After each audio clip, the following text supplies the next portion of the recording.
Assalamualaikum warahmatullahi wabarakatuh. Alhamdulillahirabbil alamin. Wassalatu wassalamu ala asrafil anbiya'i wal mursalin sayyidina wa maulana Muhammadin wa ala alihi wa sahbihi ajma'in. Bagaimana kabarnya anak-anak soleh dan soleha semua? Semoga dalam keadaan sehat walafiat dan mudah-mudahan kita semua selalu dalam lindungannya Allah Subhanahu wa ta'ala. Amin ya rabbal alamin. Berjumpa lagi dengan Pak Rozi, masih pembelajaran dari rumah masing-masing, pendidikan agama Islam kelas 1. Materi kita pada kali ini masih melanjutkan pelajaran keempat, yaitu bersih itu sehat. Anak-anakku yang soleh dan soleha, sebelum kita mulai pelajaran kita pada hari ini, mari kita membaca doa agar mendapat ilmu yang bermanfaat dan diberikan kemudahan dalam memahami materi. Bismillahirrahmanirrahim.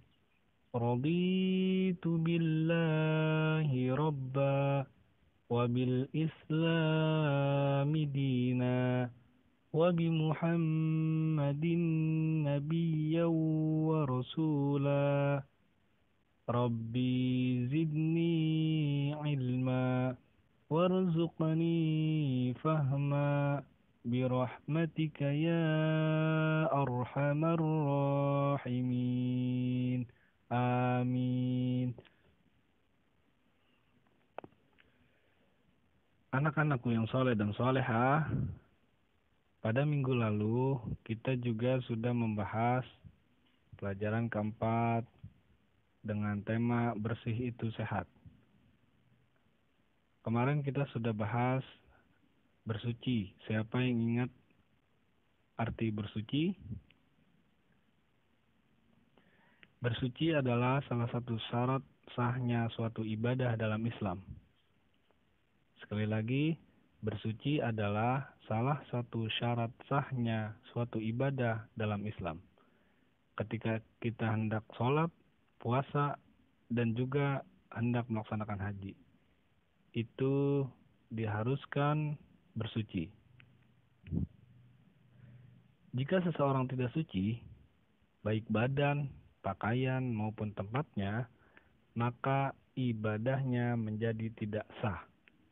Oleh sebab itu, berlatihlah untuk bersuci. Arti bersuci. Bersuci artinya menghilangkan kotoran. Badan, pakaian, dan tempat sholat harus bersih. Kemarin juga minggu lalu kita sudah membahas macam-macam bersuci. Ada yang masih ingat? Ada 3. Bersuci dapat dilakukan dengan beberapa cara. Yang pertama, wudhu. Yang kedua, mandi. Dan yang ketiga, istinja. Wudhu dilakukan dengan tujuan untuk menghilangkan najis dan hadas kecil. Najis adalah kotoran, sedangkan hadas adalah keadaan tidak suci seseorang. Pada minggu lalu ada tugas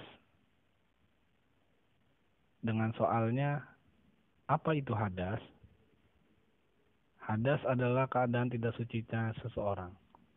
Kemarin minggu lalu masih banyak yang salah mengenai hadas. Hadas dan najis itu berbeda. Kalau najis itu adalah kotorannya. Kalau hadas adalah keadaan tidak sucinya seseorang. Jadi keadaan tidak suci seseorang itu dinamakan hadas. Kalau kotorannya dinamakan najis. Yang kedua, mandi. Mandi dilakukan dengan tujuan untuk menghilangkan kotoran dari seluruh badan dan hadas pada seseorang. Lalu yang ketiga, istinja.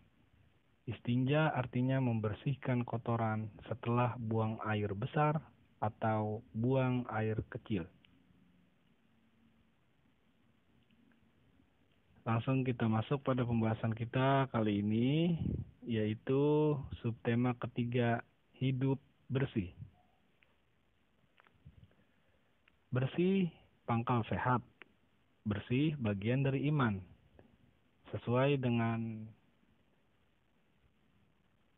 an-nazafatu minal iman, yang artinya kebersihan itu adalah bagian dari iman. Oleh karena itu, ayo kita biasakan untuk selalu hidup bersih. Yang pertama, bersih badan. Biasakan mandi 2 kali sehari agar badan kita tetap bersih dan segar. Sebelum makan, hendaknya selalu mencuci tangan. Setelah makan, hendaknya menggosok gigi. Kenapa? Agar gigi kita menjadi kuat dan gigi kita tidak berlubang. Jadi, bersih badan itu kita mandi 2 kali sehari. Dan kalau hendak makan, sebelumnya harus cuci tangan terlebih dahulu. Dan setelah makan kita harus menggosok gigi. Jika kuku panjang, hendaknya segera dipotong. Dan jika rambut kotor, sebaiknya segera keramas. Itu tadi bersih badan. Yang kedua, bersih pakaian. Setiap hari kita menggunakan pakaian. Betul tidak? Ya, setiap hari kita menggunakan pakaian. Pakaian yang kita gunakan harus selalu bersih agar nyaman digunakan. Pakaian yang kotor harus dicuci. Pakaian yang kusut sebaiknya disetrika. Supaya apa? Supaya terlihat rapi. Pakaian diberi pengharum agar tetap harum dan segar. Jadi pakaian yang kotor harus dicuci, dijemur, setelah itu disetrika. Dipakaikan pengharum supaya bersih dan wangi. Yang ketiga, bersih tempat. Kebersihan rumah harus kita jaga. Contohnya, lantai yang kotor harus kita sapu dan dipel secara rutin agar kotorannya hilang. Lalu, halaman juga harus bersih dari sampah. Halaman rumah harus bersih dari sampah. Sampah dibuang ke tempat sampah. Kita tidak boleh membuang sampah sembarangan. Kalau kita melihat ada sampah yang berserakan, maka kita harus segera membersihkannya dan membuangnya ke tempat sampah yang sudah disediakan. Baik di rumah, di sekolah, maupun di lingkungan masyarakat. Tanaman yang berdaun lebat dipotong secara rutin. Tempat sholat juga harus bersih. Karpet untuk sholat harus rutin dijemur. Jika perlu, tambahkan pengharum agar tempat sholat tidak berbau. Ini yang paling penting nih. Tempat sholat harus bersih. Karena apa? Sholat itu kita menghadap Allah, harus bersih dan suci.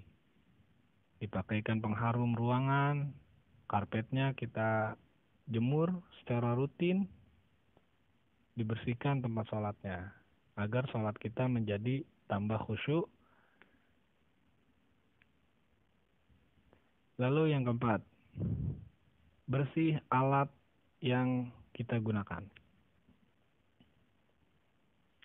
Alat yang kita gunakan seperti piring, sendok, garpu, dan gelas harus dicuci dengan bersih. Kemudian disimpan di mana? Disimpan di rak piring. Selanjutnya buku, pensil, penghapus, dan penggaris juga harus bersih.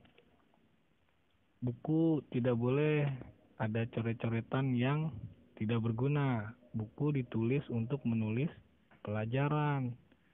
Pensil juga begitu. Pensil untuk menulis pelajaran, bukan untuk menggambar-gambar yang tidak jelas.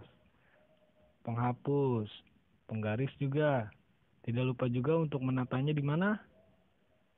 Di rak buku. Kita tata dengan rapi. Itu mencerminkan bahwa kita hidup bersih. Selanjutnya ada tugas, isilah pernyataan-pernyataan berikut ini dengan jawaban yang tepat. Ada 5 soal yang harus dijawab. Dan ada 6 soal di dalam tabel rubrik yang harus dipilih. Jawabannya ya atau tidak. Hasilnya dikirim Japri ke Pak Rozi. Oke? Alhamdulillah, pembahasan kita pada kali ini mengenai bersih itu sehat sudah selesai kita bahas dengan subbahasan hidup bersih. Sebelum kita tutup pelajaran kita pada hari ini, mari kita berdoa terlebih dahulu agar mendapat ilmu yang bermanfaat dan diberikan keberkahan oleh Allah Subhanahu wa ta'ala. Bismillahirrahmanirrahim. Subhanakallahumma wa bihamdika asyhadu an la ilaha illa anta astaghfiruka wa atubu ilaik. Jangan lupa pesan Pak Rozi, tetap semangat, tetap belajar, dan raih cita-cita kalian. Cukup sekian. Wassalamualaikum warahmatullahi wabarakatuh.